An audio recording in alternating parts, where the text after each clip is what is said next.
All right, welcome to In the Booth. I'm Joel Klatt. This is brought to you by Dr. Pepper. Come on through, man. This is our booth, right? This is what I'm talking about. You're always welcome in the booth. Brought to you by Dr. Pepper. Remember, it is the official drink of Fansville.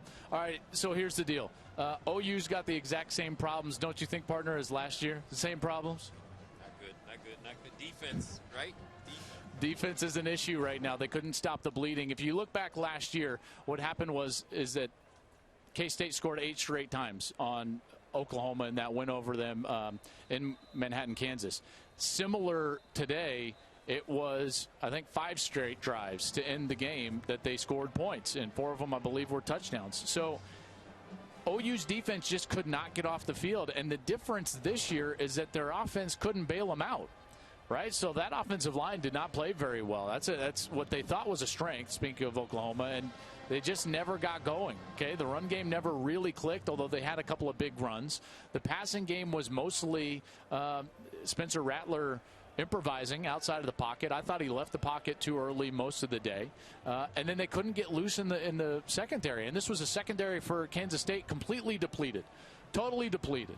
All right, folks, they had 5 guys off their 2 deep that were out in this game. Okay, they were pulling guys off the street to play corner, and they roll in here and they beat Oklahoma, who's been the best offense in college football for the better part of 5 seasons.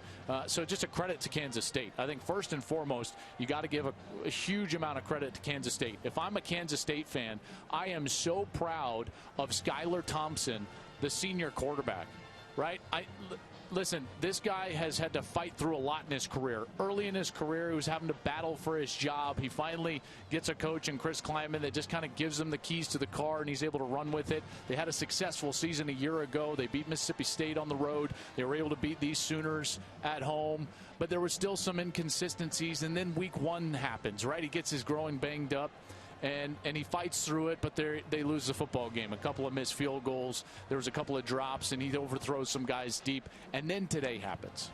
Skylar Thompson, man, I'm proud of you, much less Kansas State fans, right? I mean, to just continue to swing and battle.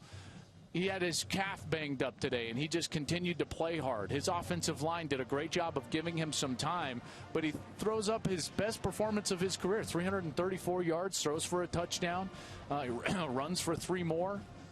He was a leader, right? When they needed big plays, he was able to get there and provide that.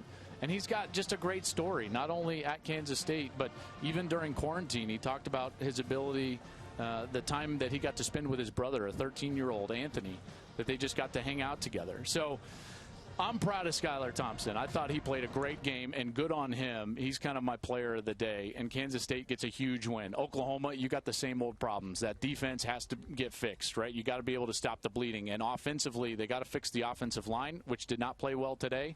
And Spencer Rattler needs to play a cleaner game. In particular, that last pass just right over Drake Stoops' head, goes right over his head, and it's an interception, and that's the game. Lincoln Riley has a lot to fix with these Sooners. They were young, they were inexperienced on offense, and it showed. And then defensively, while experienced, the same old defense seemed to be out there for Alex Grinch, the defensive coordinator. So they got a lot to fix as they head to Ames next week to face the Cyclones in preparation before that big one against Texas in the Red River game.